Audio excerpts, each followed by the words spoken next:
Good evening, everyone. Tonight is webinar 4, the organic certification process. This is TOPP Transition to Organic Partnership Program, and we are the West Virginia Farmers Market Association. It is our mission to strengthen the capacity of West Virginia farmers markets by positively impacting the communities that they serve, by providing education, advocacy, and access to healthy, locally grown food.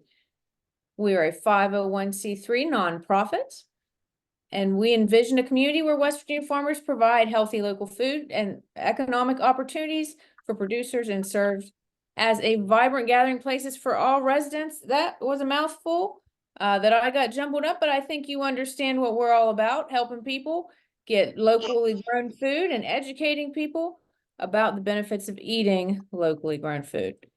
Tonight's presentation will be presented by Isaac and his wife, Holly Wiegmann. They are of Next 7 Organic Farm. Boy, I cannot get my words out tonight. So I will let Isaac and Holly take it away and tell you a little bit more about themselves. Okay, greetings everybody. My name's Isaac Wiegmann. My wife and I are full-time in farming, and we run a certified organic vegetable and produce operation in Eastern Ohio. And the farm's been in certified organic management since 2009. And we sell our vegetables at farmers markets and through regional CSAs in the area. So we've been working with the organic certification process for several years and certifying our vegetable production as well as our pasture and hay crops and some of our wild forest land on the farm where we do some wild harvesting activities. So we've been working with the program with the USDA certification, and we've been certified organic by OFA, which is the Ohio Ecological Food and Farm Association. So that's our certifying agency, and we'll get into the details of that. So yeah, let's start the slides. This presentation is following the USDA's language on the process and how this all happens, and the whole idea of the National Organic Program is essentially providing the language and the accounting and the standards for labeling and representing and marketing organic products. Now there's a lot of different levels of that, whether it's on a farm level or on a processor, a product processing level. And the certification and organic standards kind of apply to a lot of different areas of the supply chain between farm and factory and store. So the regulations are outlined by the USDA, and there's organic production and handling requirements for any operators who are going to be marketing their products as certified organic. So that's a little introduction to kind of the how and why it exists, and we'll get into how it all kind of unfolds at the farm level here. So let's move on to the next slide. The meaning of organic certification. Organic certification focuses on the process of production and handling, and not product claims. So the organic system plans assure consumers that farmers are allowed organic regulations, but does not guarantee the absence of all pesticides, residues, or GMO contamination. So it's a lot of language, but the words are there for a reason, and the standards are there for a reason. So the language kind of is the point. And USDA organic is now accepted by the consumer basis, especially in our country, in a lot of places in the world. That organic seal, it represents something, and people trust in that, and it adds a value to your farm products that you're growing. All right, let's move on here. Okay, so the certification process kind of could go two ways, whether you're a producer or a handler. And we're actually in the process of learning more about the handler side of the certification process with some business expansion and farm collaborations.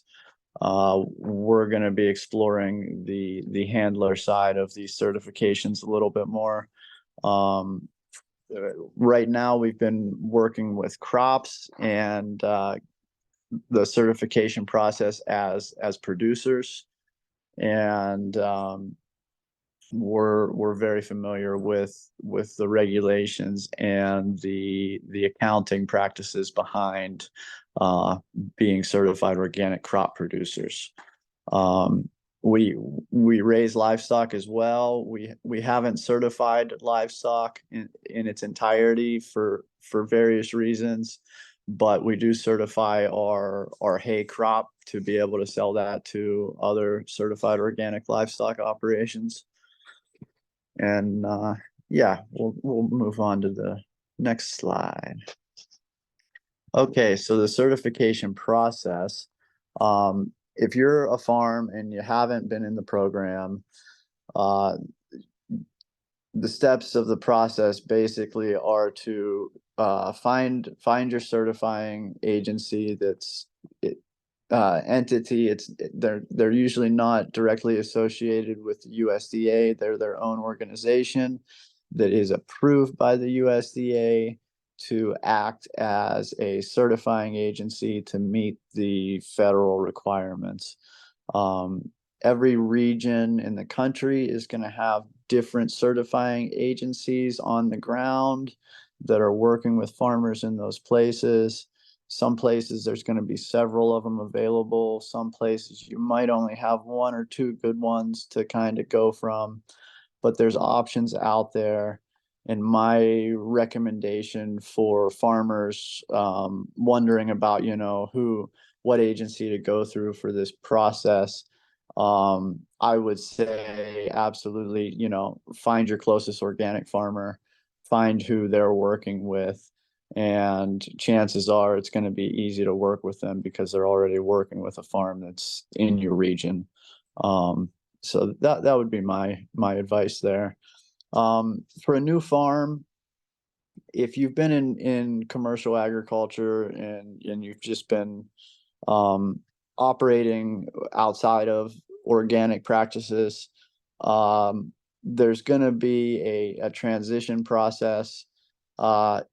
It's a 3 to 6 month process to get started with lands that it has a record of non-chemical inputs, that if you're taking a old hay field that hasn't had anything applied to it for decades and you're turning it into new production ground, the process can move fairly quickly, and within a few months you're going to be able to get your application submitted. You're going to be able to talk to your inspectors. They're going to be able to come to your farm, and you're going to be able to form your organic operating systems plan. We can move on to the next slide here.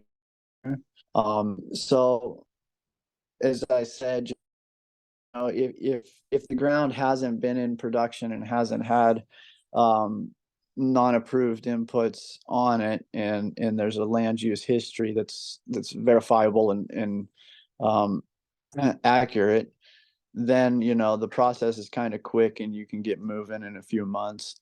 If you've been in commercial ag and you've been using products and inputs that aren't part of the organic standards, there's usually going to be a 3-year period, 36-month period, where that's going to be your transition period between using non-approved inputs versus the OMRI listed organic inputs.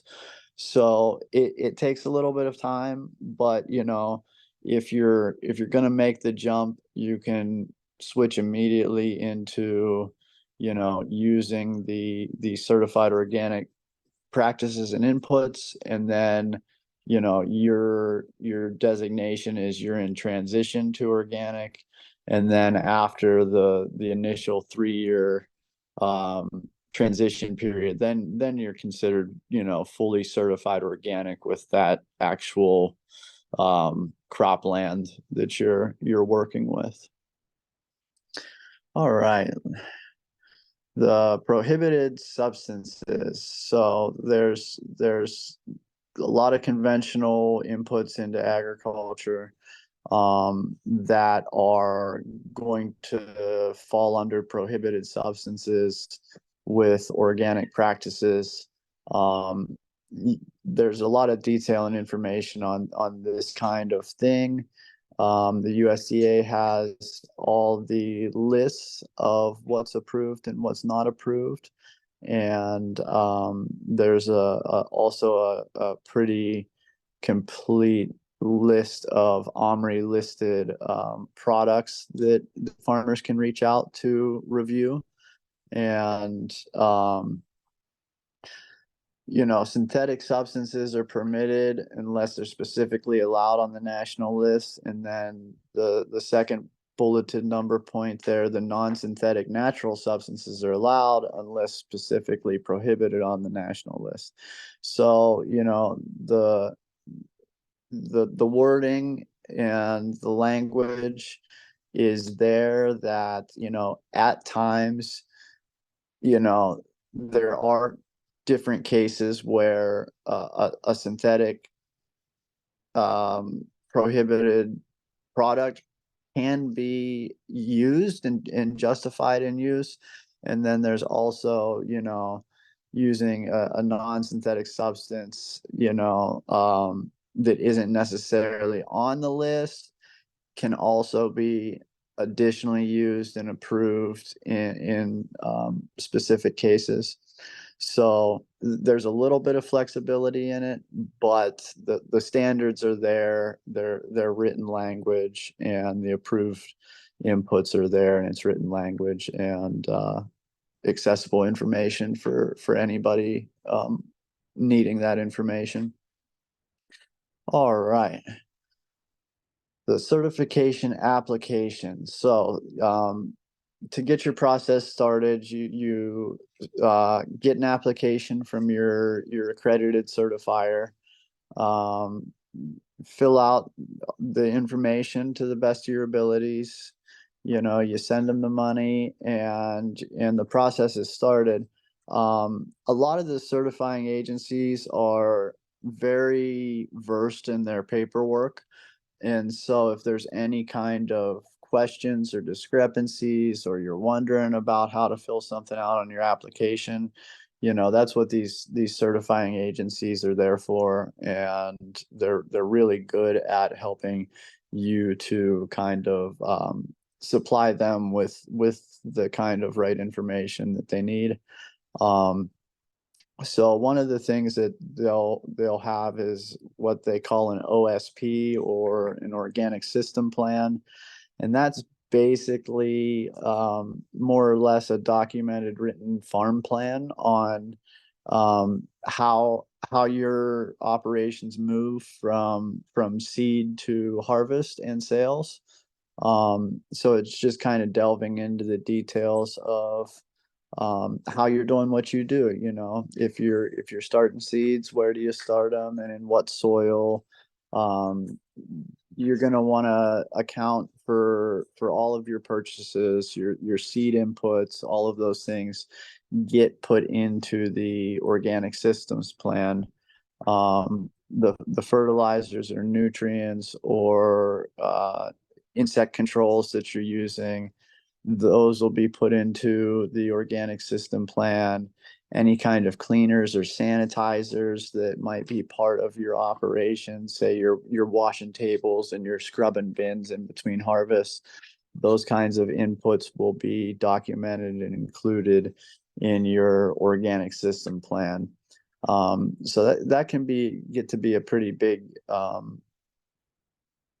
piece of paperwork when you've got a whole farm documented through every step of the process like that. And um, in addition to your OSP and a written plan of how you're doing what you do and the inputs and where they came from, you're also going to have a farm map. The certifying inspector is, you know, going to come out to the farm at some point. They can help create that map. Local county extension agencies and the USDA are great to work with for helping to make farm maps. There's a lot of good software with aerial photos and property boundaries and a lot of good mapping help with the county extension agencies. And so the farm map will be tied to your OSP, your operating system. And basically you can look at the map, you can look at your plan, and you can follow a crop or a process on your farm from start to finish. And that'll be documented. And at the end of the season, at the beginning of the year, whenever you're scheduled to do your your yearly inspections, that's what the inspector is really going to be reviewing with you. They're going to come out, they're going to want to walk your gardens, they'll want to see your farm, they'll want to see how you're doing things, and they'll be reviewing your paperwork and your plan kind of alongside that. So outside of the OSP and the farm map, you've got field histories. So this is just kind of a year by year documentation of what's happening in those fields. For us, our vegetable operations are complex. It's a lot of documentation from planting dates to harvest dates and sales and where it happened.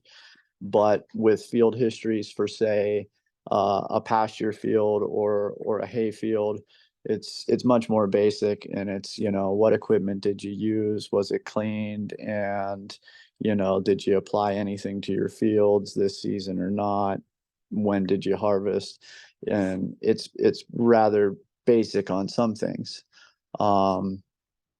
As far as other required documents, I mentioned they're going to want to see your purchase receipts for your seed or planting inputs.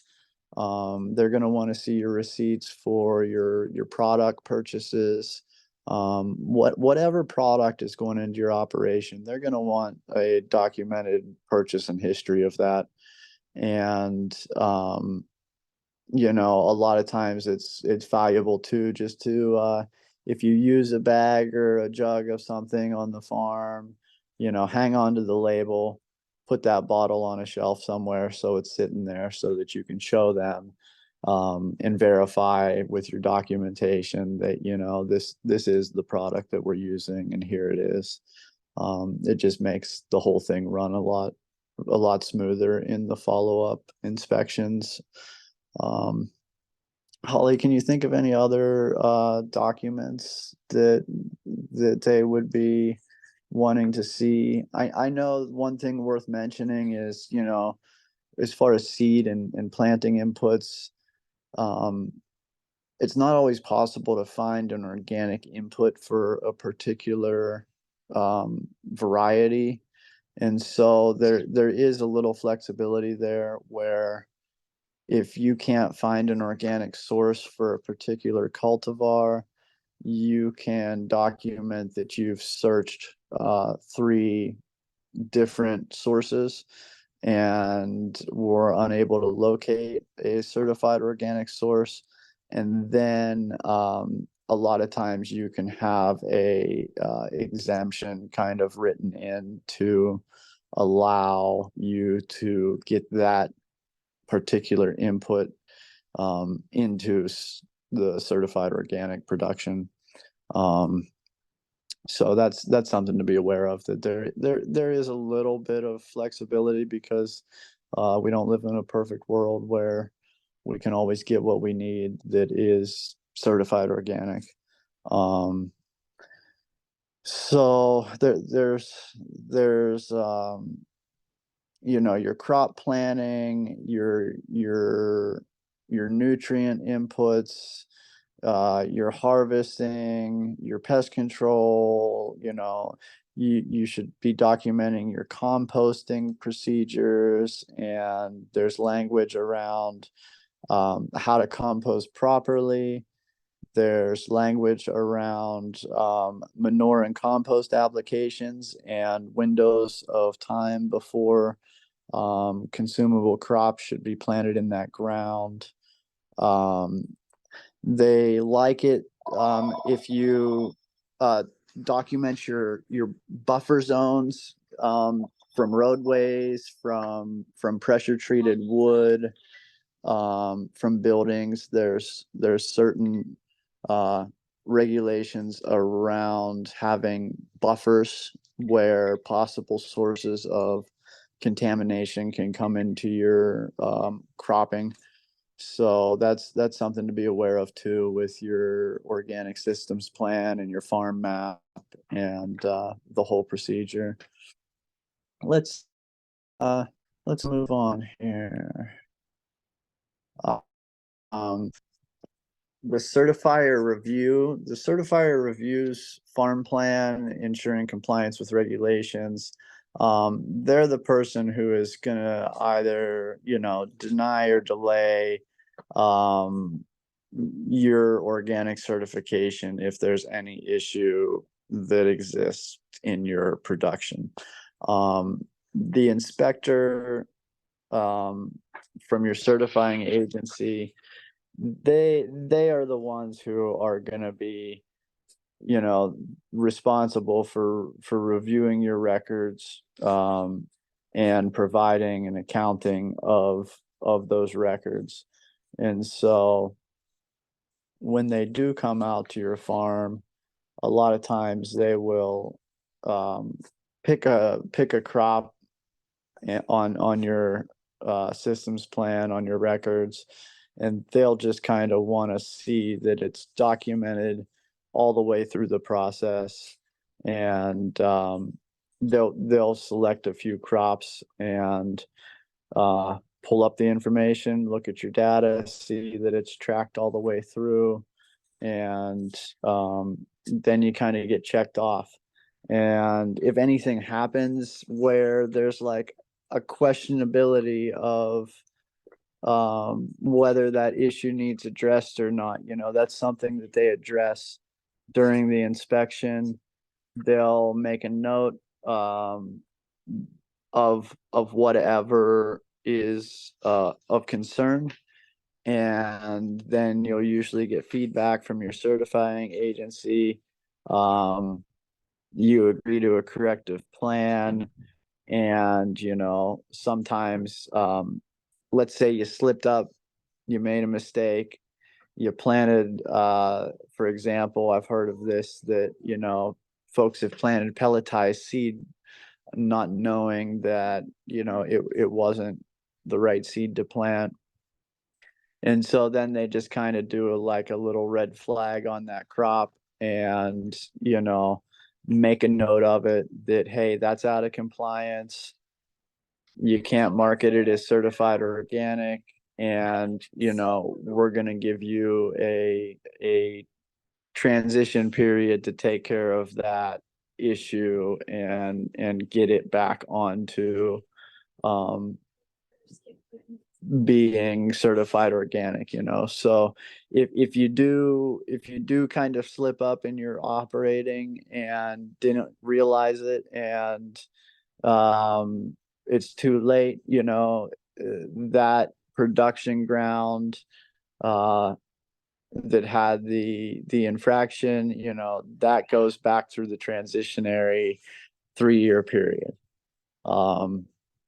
So, you know, it seems silly if it's a little mistake, but if it's a whole field, if it's acres, you know, it does matter.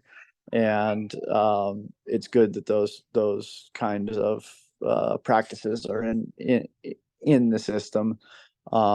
So it doesn't totally negate your certification if there is a slip up somewhere, or some kind of mishap where other inputs get laid down. Um, so it won't destroy your whole certification, just that particular area. Um, so that's just another thing to think about. All right, let's move on here. So I talked about the inspector coming. It's usually an annual inspection. Sometimes if you add new crops or if you add new aspects to your farm, they might come out more than once in a year. Um, and if you're a producer and a handler, you might have more than one visit a year. Um, and as I was saying, you know, the inspector is going to examine your records. They're going to check out your farm and your facility, and they're just going to kind of do an accounting. All right, let's move on. The inspection report. Okay, so that's a good point.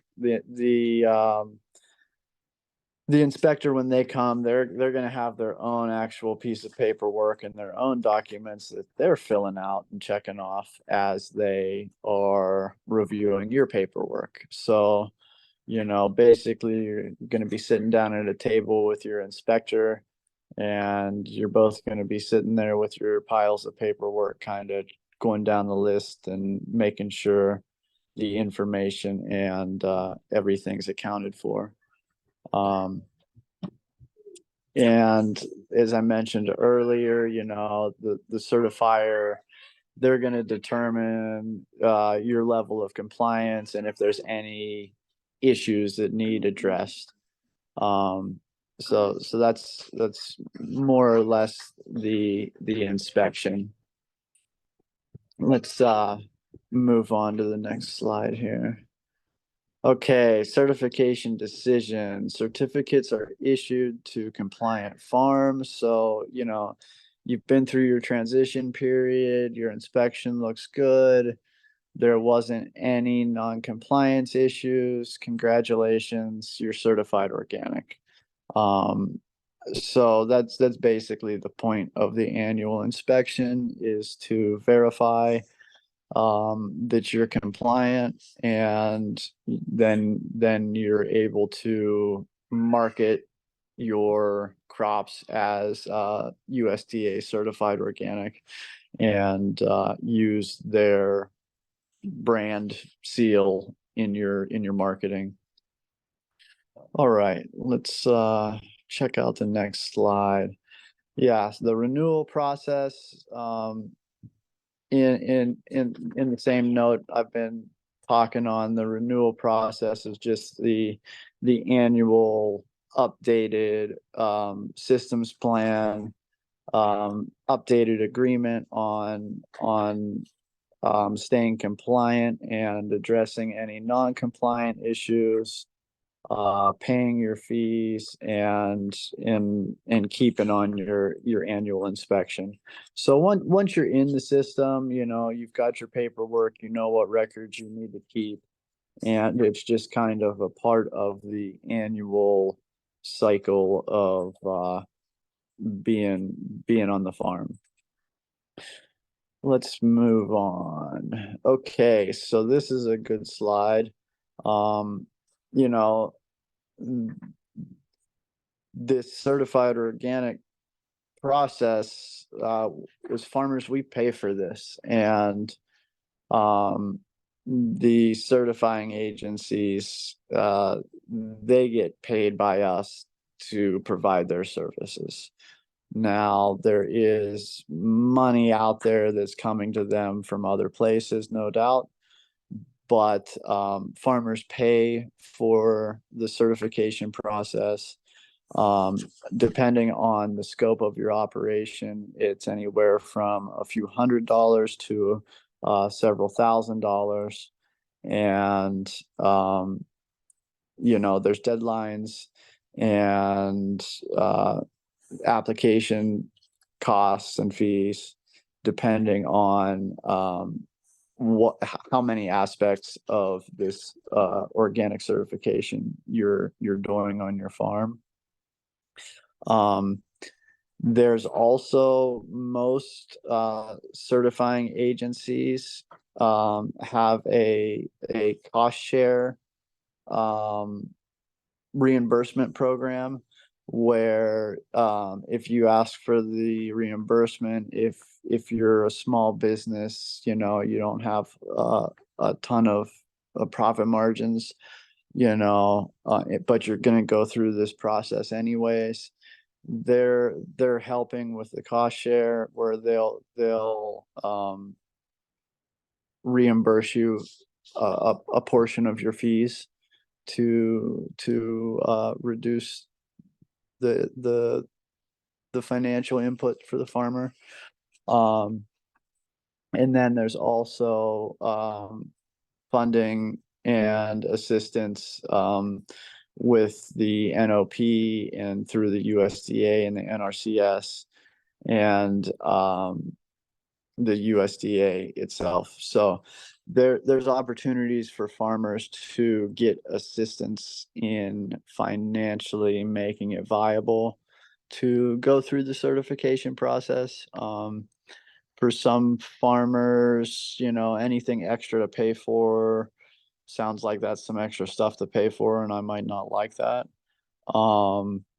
But if you're going through the work to farm and you're putting crops out there, you're going to be able to add value to your enterprise by being able to use the language and use the claim of being USDA certified organic. So even though a couple hundred to a couple $1,000s is a lot of money for a small farm, from my experience, it's well worth it at the end of a season.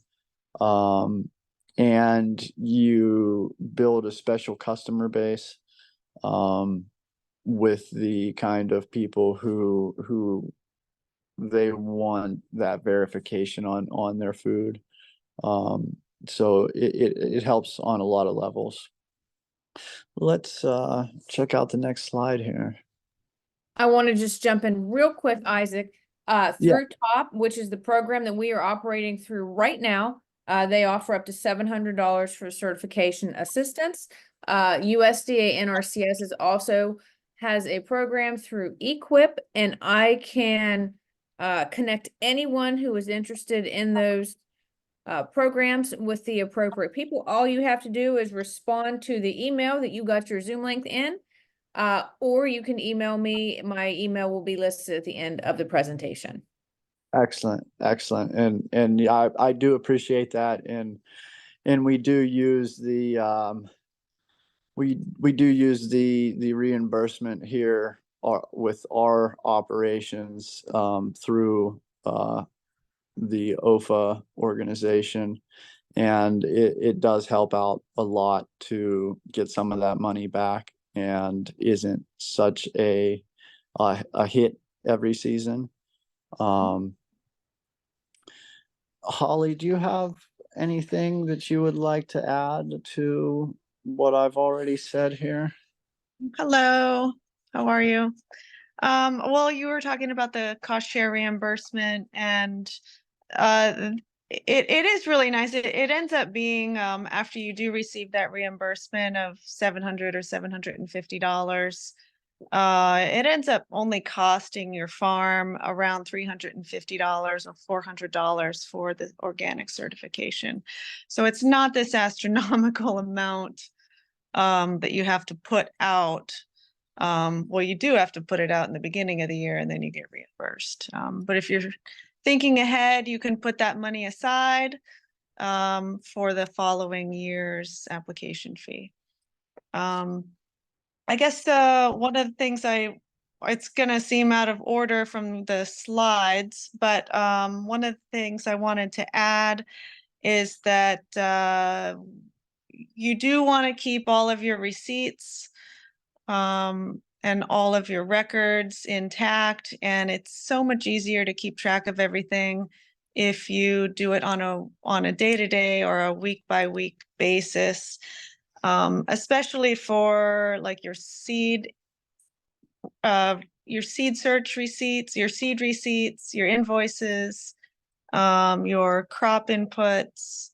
And one of the things I wanted to add about the organic seed. So if you go through and you're looking for that favorite variety of tomato that you've grown for years and you want to try to include that in your organic certification, and you just can't find that organic seed in that variety for this year.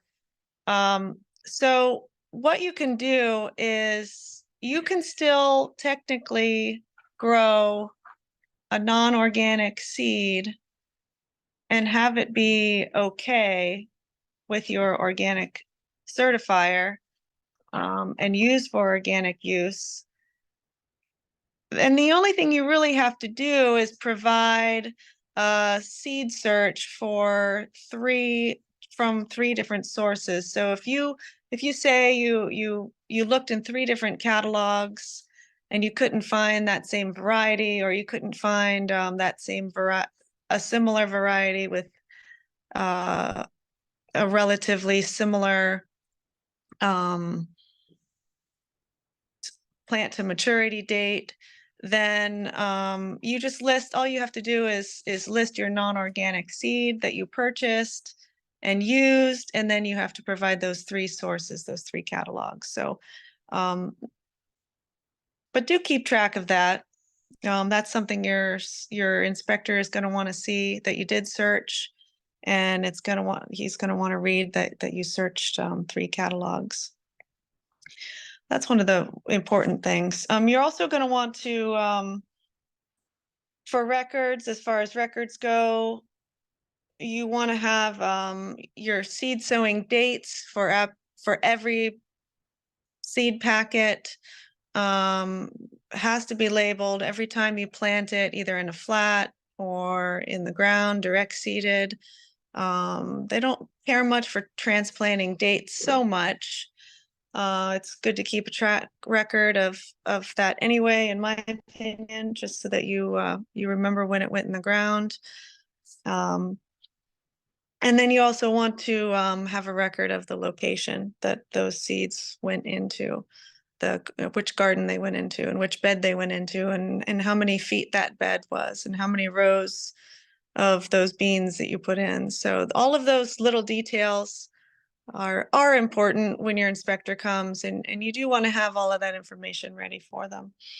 Another set of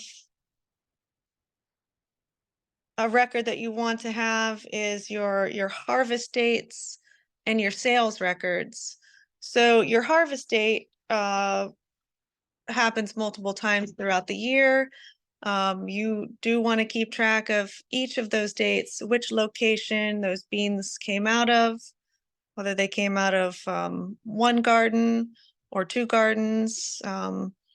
You can come up with a quick system and create a template, print it out, either carry it with you on a clipboard on harvest day, or later on in the day you can fill it out while you're having your afternoon tea. Very important to keep track of that. It's going to help you in your end of year audits that the inspector will conduct while they're at your farm. And they do 2 audits. And if you have your records handy, it's going to save everybody a lot of time. It's going to save you a big headache from running from room to room, looking for your seed packets, looking for your calendar and looking for your sales records. If you have that all done and ready, it makes it a lot easier. So those two things, one of the newer items that the inspector would want to see from you is your annual sales from the previous year. So this is 2023.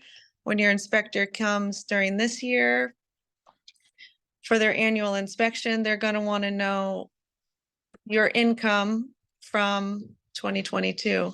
So if you can have that number ready for them, that's important.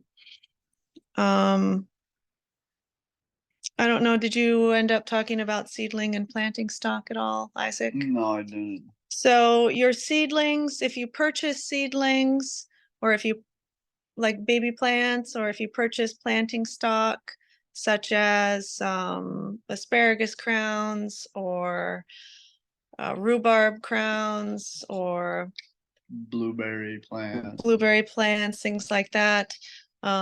Now they do have to be certified organic when they come in. That's one of the things that you can't just say, well, I did a search in 3 catalogs and I couldn't find any organic, so I used the non-organic. That's not going to fly with your certifier. So seedlings that you purchase and planting stock that you purchase, make sure those are certified organic. Otherwise, you're going to have to wait that 3-year transition period again for where those things were planted in a garden space.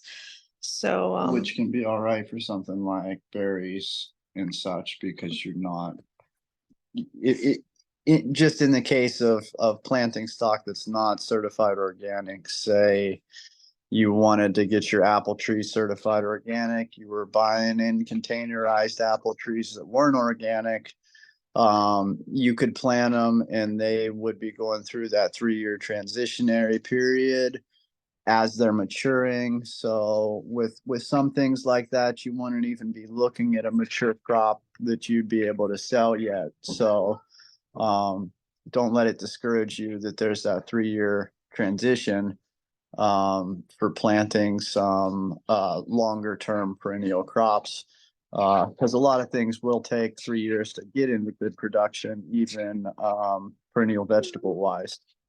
So that's just a thought that it can definitely be worth getting things added onto that certification if that's the direction you want to go with the management of it. You know, even if you can't find that organic planting stock to work with, you can get it into production in that 3-year transition period. thank you, Isaac. So one other thing, we didn't really discuss our buffer zones. You did talk about buffer zones? Briefly, Oh. briefly, you can. If you get a new fence in and you use treated posts, you're gonna have to have a buffer of 25 feet or more from any crop that is gonna be considered certified organic. So you need to show that you have had a buffer zone, say during a hay production, you were 25 feet away from that new fence, and you can always add little dashed lines or something on your field map to show where that new fence is. And I think that's pretty much everything. Yeah, Yeah. I that's runs through it pretty good. Yeah. If anybody has any particular questions that they want to get fielded here while we're here, I'd be happy to answer. And if anybody has more in-depth questions, always feel free to reach out and shoot me an email. Okay, we actually do have one question here. Question is, does the certifier provide the templates for all the records that must be kept? They do not. Now they will try to direct you in an area They can help online to find something for you. They can point you in the right direction, but typically they're not providing a template for your farm records. That's kind of up to you. No. So I just make simple templates across the top. It'll say, there's 4 columns that have that have the week or the date, so of the month. So for May, we have 4 columns, and then in each of those 4 columns are 3 smaller columns with the amount harvested, the garden it came from, and how much and where it was sold.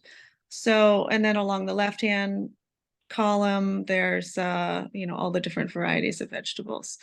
You figure out your own template, a system that works for you, and we're still working on a better system to facilitate our own record keeping. If you find something really good, let us know.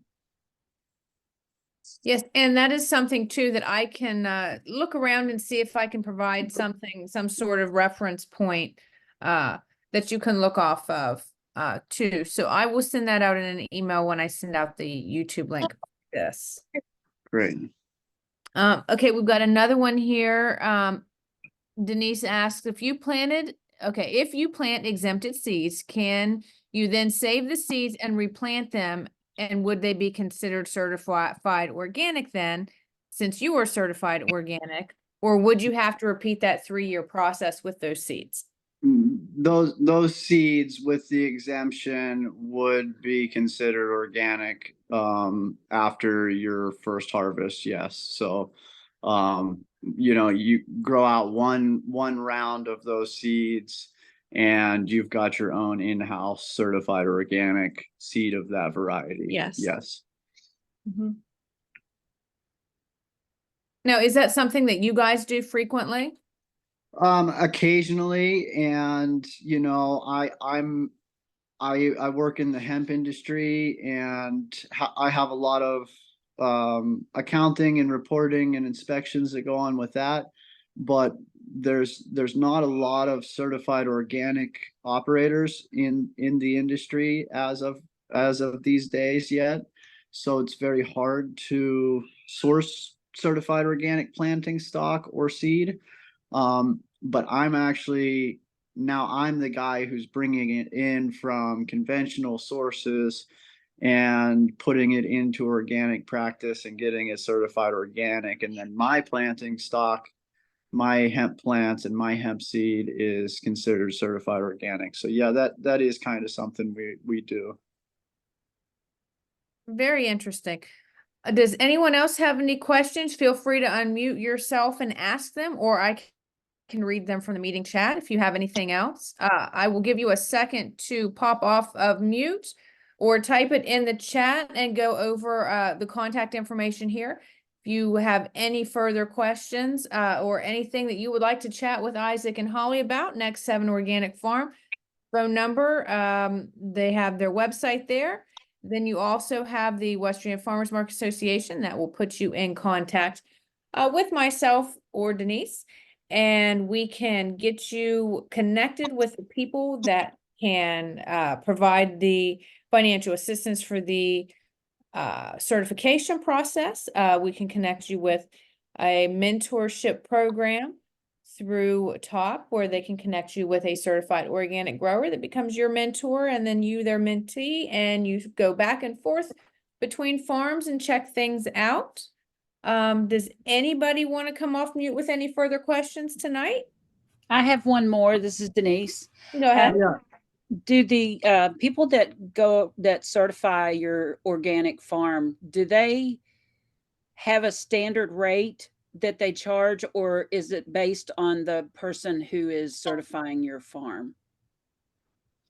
So, like Isaac mentioned earlier, we use OFA. They do have a standard base fee, and it's determined by the location of your operation. So for Ohio, there's a certain amount. If you pay by a certain date, March 15th, it's only $1,100. If you and then if you pay after that, it goes up $50. In Indiana, Michigan, Pennsylvania, West Virginia, and Kentucky, there's 2 separate fees for that. And then in Iowa, Illinois, Missouri, Virginia, Wisconsin, and New York, there's another set of base fee for their services. And the certifying agent isn't a, they're a third party inspector. So they're hired as a third party by the certifying agency to be the person who's out there doing the inspections. So that's just one aspect of it. I don't know if every certifying agency operates the same way. So your inspector is included in the fee. You don't have to pay extra for that unless you need to have 2 inspections in the same year, or if they have to do a surprise inspection, which rarely is the case. That's never happened to us since 2010. So those fees are included in your base fee. Great, thank you. Mm-hmm. And it is good to note, too, we have spoken about certain certifying agencies. No one certifying agency is endorsed by this program or TOPP. We are speaking only from personal experiences with ones that have been used by the participants here. Any further questions? All right. We will see you next week. We will do probably 2 different programmings for next week, and we look forward to seeing you then. You can register online at www.wvfarmers.org, and we will email you the Zoom link on Tuesday, the webinar. That way it is in the top of your inbox and ready to go. As always, we are thankful for the United States Department of Agriculture, the Agriculture Marketing Service National Organic Program. They are the funders for TOPP, which is Transition to Organic Partnership Program. Always is a tongue twister for me. And they are the funders of this program. Thank you so much for your attention tonight, and we look forward to seeing you next week. Great. Thanks, everybody.